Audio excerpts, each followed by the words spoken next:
actually feel like this is a pretty tame book haul this month, but I'm still going to struggle to hold them all up for the thumbnail because there are some chunky books in here. Hi everyone, my name's Chloe, welcome back to my channel. Thank you for being here today. Today's video is my September book haul. Every time I go to do that, I forget what month it's actually for.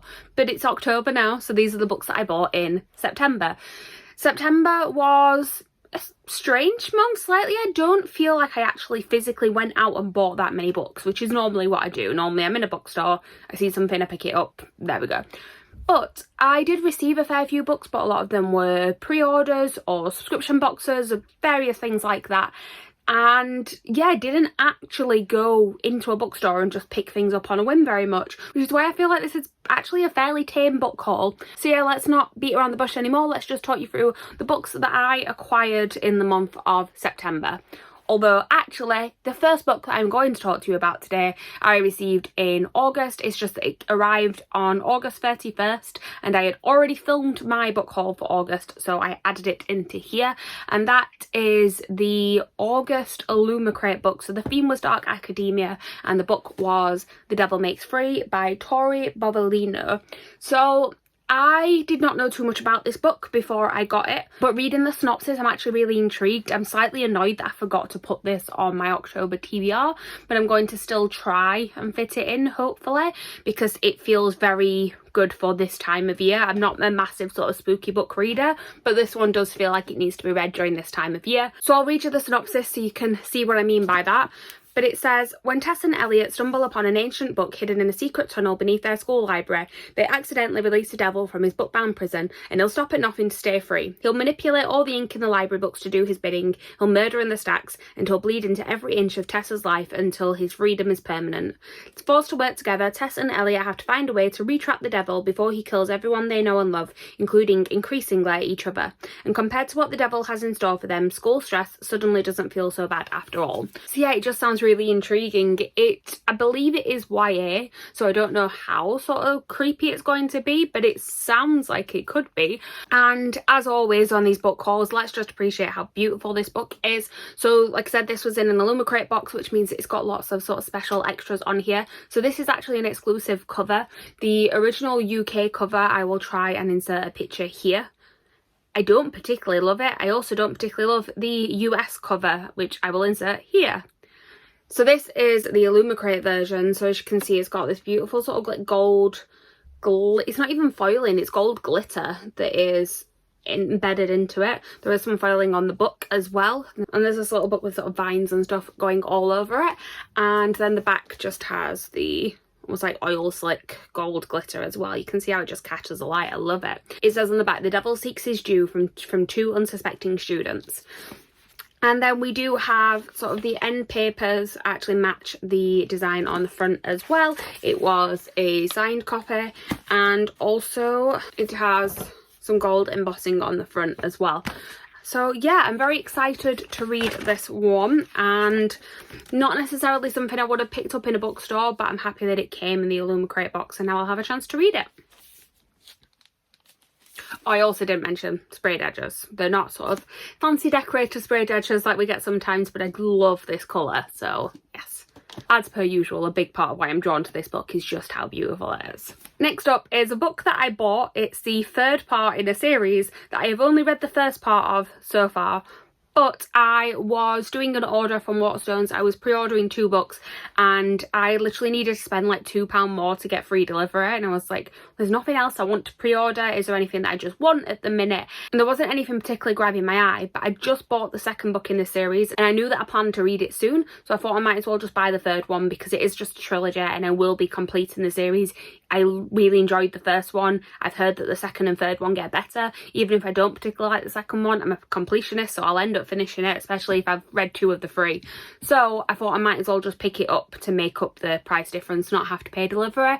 And I was going to get it later on anyway, so why not just get it a little bit earlier than planned. And that was Empire of Gold by S.A. Chakraborty. So this is the third book in the Daevabad trilogy. I can't really tell you anything about the synopsis of this because I'm not reading the back of it because I haven't read the second one yet. But basically it's about a character called Nari who is sort of living as a common woman. She has some sorts of like special abilities, but she's not really sure why she has them, where they come from, or what sort of the actual boundaries of them are, to be honest, until one day she accidentally summons a djinn and is taken back to the city of Daevabad, which is where all the djinn live, and it's all about sort of the politics that's happening there, and yeah, finding out where her power's coming from and what her connection is to this place. I, like I said, very much enjoyed the first one. I found it a little bit slow to get into, but once I got into it, I really enjoyed it. So it was a 4-star read. I've heard that the second and third one are better because you're already in that world. So a lot of people that I've seen sort of give the first one 4 and then the second and third 5. So I'm very excited about this one. It is chunky. I mean, how many pages actually is this? Try not to spoil it. Oh, 790 pages long.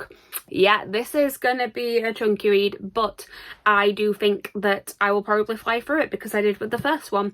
And yeah, now I actually have the full trilogy to finish off sooner rather than later, so it doesn't just sort of end up sitting on my TBR, because we all know that can happen. You can read one book in the series and then if you don't pick it up straight away, you can sort of just forget to read it for ages. And I would like to finish this series and not sort of just let it linger.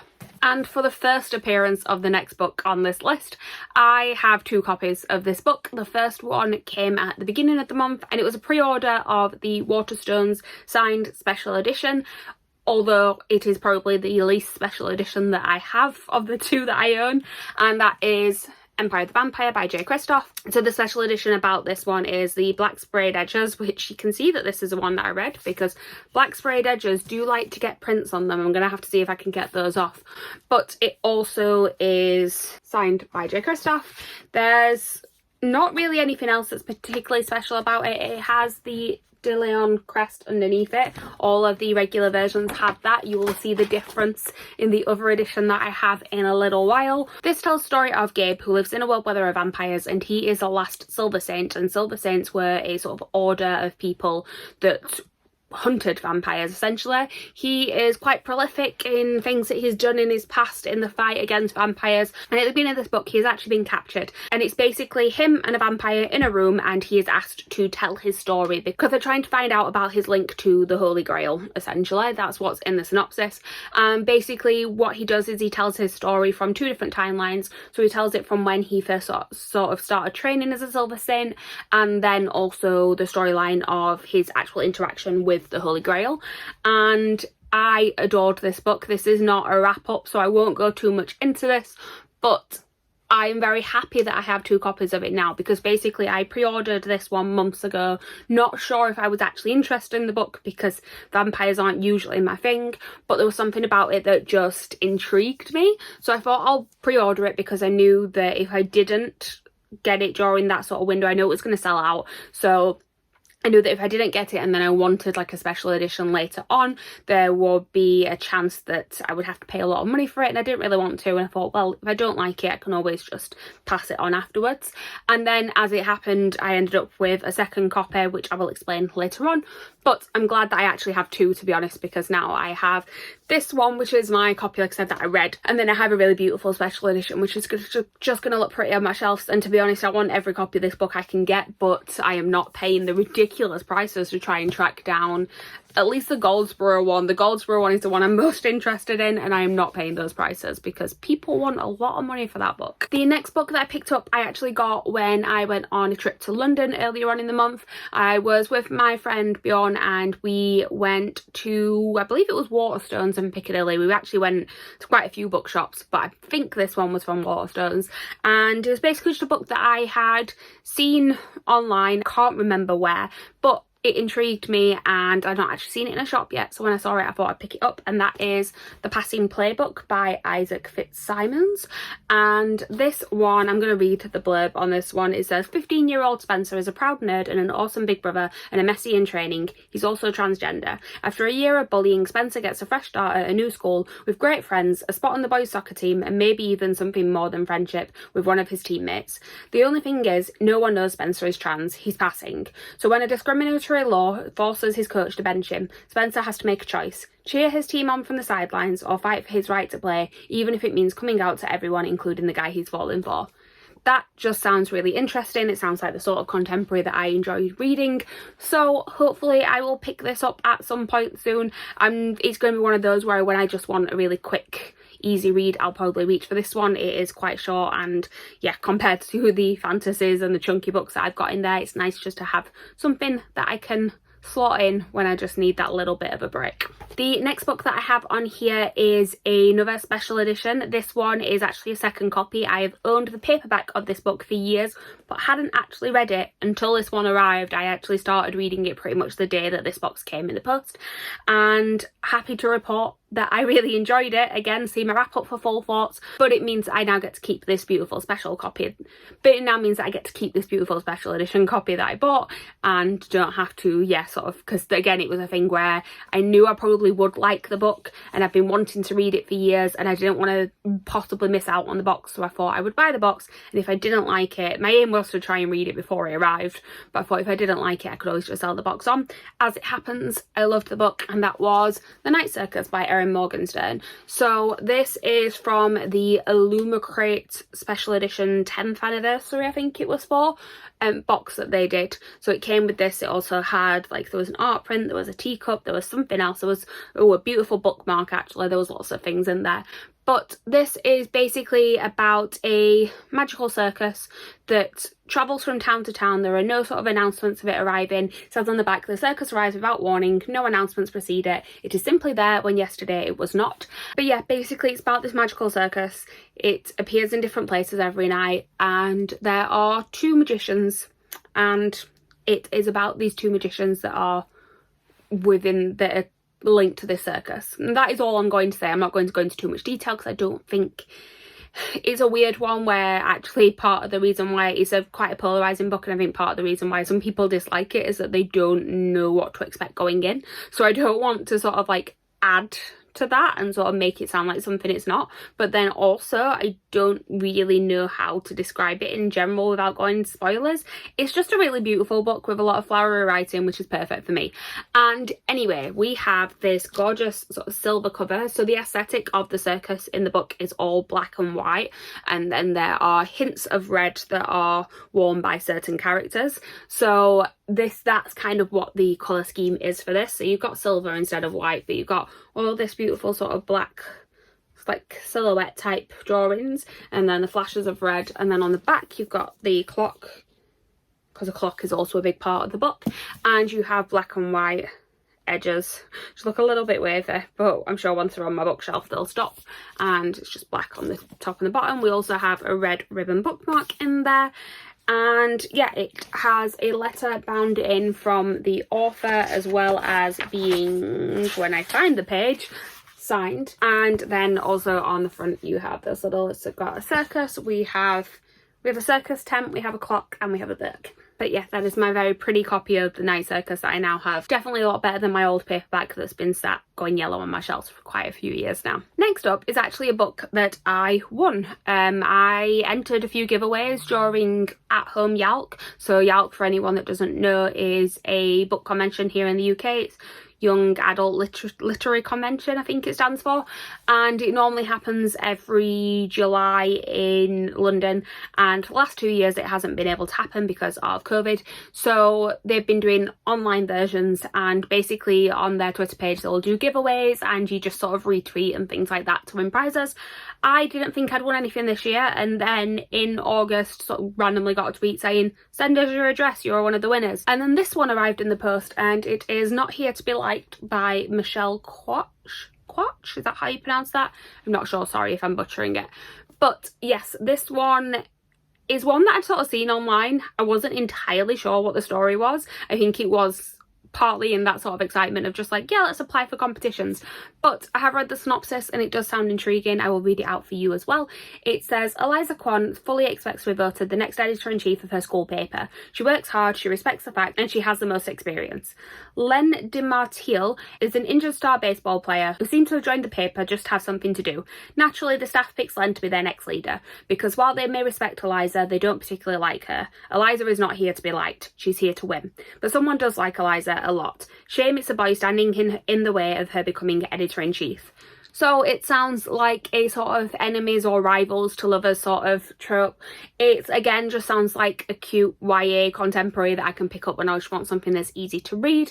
And yeah, happy that I have it. Thanks to Usborne Publishing for picking me for winning this one. But yeah, excited to sort of fill up my YA contemporary shelf again, because I've sort of not been buying as many of them recently because I've not been finding as many that I'm interested in. So it's nice to have some that I am interested in that I can just pick up when I'm in the mood. So next up is one that I believe came out last year, and I was going to buy it when it first released and then didn't hear the best things about it, but it's still kind of been on my radar for a while, and I was in Waterstones and I'd basically not actually just been in Waterstones and bought anything for a while. I'd bought that one book while I was in London, but every time I got into my local Waterstones I was just like, I was in the mood to buy something but not picking anything up.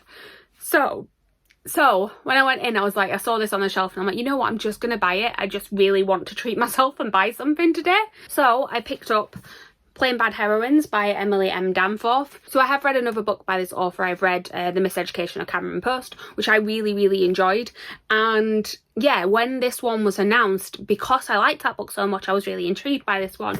But it's not necessarily in my regular genre. It's more on the sort of horror side, I believe. It's more on the creepy side. I don't know if it is full-on horror. I haven't really looked into the synopsis too much because I'm a person who doesn't like to know too much going in. But I just know that it isn't necessarily my usual type of book, which is why one of the reasons why I didn't pick it up straight away from a bookstore. But also when it came out, I saw some quite like polarizing reviews about it. But then again, that does kind of intrigue me more because I want to see what side I fall on it, really. So I will read you the synopsis. It says, Brookhant School for Girls, infamous site of a series of tragic deaths over 100 years ago, soon to be the subject of a controversial horror movie about the rumoured Brookhant's curse. In the early 1900s, Brookhant students Flo and Clara fell madly in love, brought together by their obsession for a scandalous memoir. A few months later, they were found dead in the woods after a horrific wasp attack, the book lying next to their intertwined bodies. 3 more grisly deaths followed before the school was forced to close. Now the school's doors are open once more, but as a crew of glamorous young actresses assembled to start filming, past and present begin to blur, and soon it's impossible to tell quite where the curse ends and Hollywood begins. So yeah, it's definitely got some like horror mystery type vibes going on to it. There's a lot of death involved in that, but I think that synopsis sounds really intriguing. Like I said, I haven't really looked into sort of what people didn't like about it, who didn't like it, but I just remember seeing some people who didn't like it at the time. But I also do remember seeing people who did. So I don't know. I'm going to try it. It is also very chunky. It's probably another reason why I didn't pick it up straight away. But as evidenced by a lot of the books I've been buying and reading recently, I am less intimidated by big books now. So hopefully that means that I will actually read this one soon. Again, it kind of fits perfectly for this time of year and I just haven't put it on a TBR. So it's 620 pages, but my TBR this month is actually about half the length of my one from last month, and it has less chunky books on it. So I might be able to squeeze this one in even though it is quite big. We'll see. And now for the second time that Empire of the Vampire has shown up on here, I'm going to show the Illumicrate version. So I believe that by now most people should have received their Illumicrate boxes, but if anybody hasn't and doesn't want to be spoiled, look away now, come back in a few minutes time. But yes, this is the Illumicrate version of Empire of the Vampire. It was in their September box. That's not a spoiler, they'd announced that ages before, and it is a beautiful copy. So it is all white, whereas obviously the previous one was black. It's got gold foiling instead of red. We have this sort of like crackled golden spine on there as well. or white and gold on the back as well. And then we have, so we've got the top and the bottom are black like the Waterstones one, but there's something special about the edges of this book, and it is this. Look how beautiful that is. I do not like shelf any of my books facing out like this, but for this one I might have to make an exception because that is so much prettier than that is. It has got like this haunted house type thing. It's got a forest setting up here. It's just stunning. Like, there's nothing else to say. It's just stunning. And we have the signed part is actually on the end papers, and it's got like the drawing on there as well. We have got a different crest under here, so we have Voss. So De Leon on the regular and the Waterstones version is the main character Gabe's family. It's not one of the vampire houses. Voss is one of the vampire houses. One of the reasons why I would be tempted to track down the Goldsboro edition is that I believe that one has Chastain, which is another one of the vampire houses on there, and then the other two vampire houses that are left I believe are going to feature on special editions of the next book when that's announced, because you haven't really seen them too much in the actual story yet, but you apparently will do in the second one. And then on the back it says all shall kneel as well.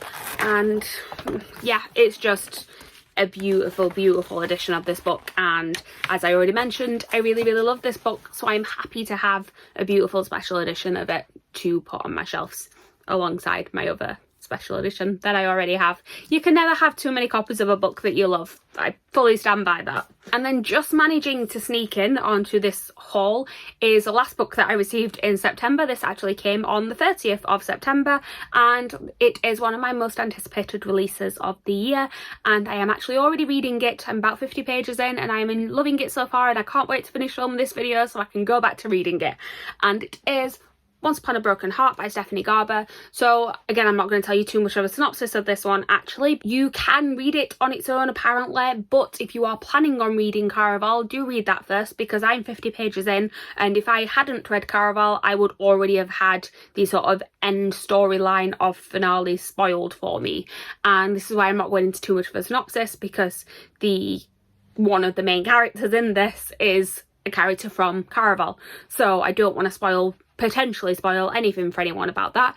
But this is the UK edition. This is the Waterstones edition, so it is signed by the author. There's nothing else different about this one. It's not like a special Waterstones edition, although there is something different about it in a minute that I will show you. And yeah, we have this cover which has got the two sort of suits of armour on there, one of them without a head, and I actually like this cover. I know that the covers from the UK and the US are very different. I'm not a huge fan of the US cover. I don't know why, I just don't particularly love it, but I do quite like this one. I like that it almost feels like an old sort of storybook. I think it looks a lot prettier in person than it does in pictures. But the special thing that I am going to show you about this one is that all of the first print run of the UK version has hidden covers. It's something that's been done since the Caraval series, so as soon as it goes into a second printing, these covers don't exist anymore. But the fun thing is there are 4 special covers and you do not know which one you're going to get. So I do know which one I've got now because I've already started reading it, as I said, but I have got this one, which is the Arrow, and I adore these special covers. Like, they are, you know, when you have like sort of like embossing and stuff on books and sometimes it's a little bit dull, it's like, okay, it's cute, but it's a little bit dull. This is full on like sort of like gilded gold. It's beautiful, and yeah, I don't know if it's the one that I wanted to get of the 4. Like, I didn't have a particular preference. I actually liked all of them. But I suppose what happened with Caraval was, as I read the book, I sort of decided whether or not I liked that cover, depending on whether or not it matched things in the story. So as I come to read it more, maybe I'll decide if that's the one that I wanted, or if I wanted to try and track down another one. Although when I went into a bookshop yesterday, I couldn't see it in the shops at all, but I did hear someone saying there was an issue with deliveries, so it might not actually even be in stores yet, even though it came out last week. Anyway, going off on a tangent as per usual. So these are the books that I bought or received in the month of September. Like I said, I feel like I didn't actually like buy that many. I only went into a bookstore and bought 2 books physically, and then I ordered one more, and then the rest of them I think were acquired either through subscriptions or pre-orders that I'd done previously, or competitions, or yeah, so it's like, it feels like I've not actually got that much because I've not physically gone out and spent that much. Does that make any sense? Anyway, thank you guys for watching. Please like, comment, subscribe, all that good stuff down below. Let me know what books you've hauled recently, what book you're most excited to read of the books that you've hauled recently. I mean, mine is the one that I'm most excited to read is definitely Once Upon a Broken Heart. That's why I literally picked it up the day after it arrived. But yes, thank you guys for watching, and I will see you soon with a new video. Bye.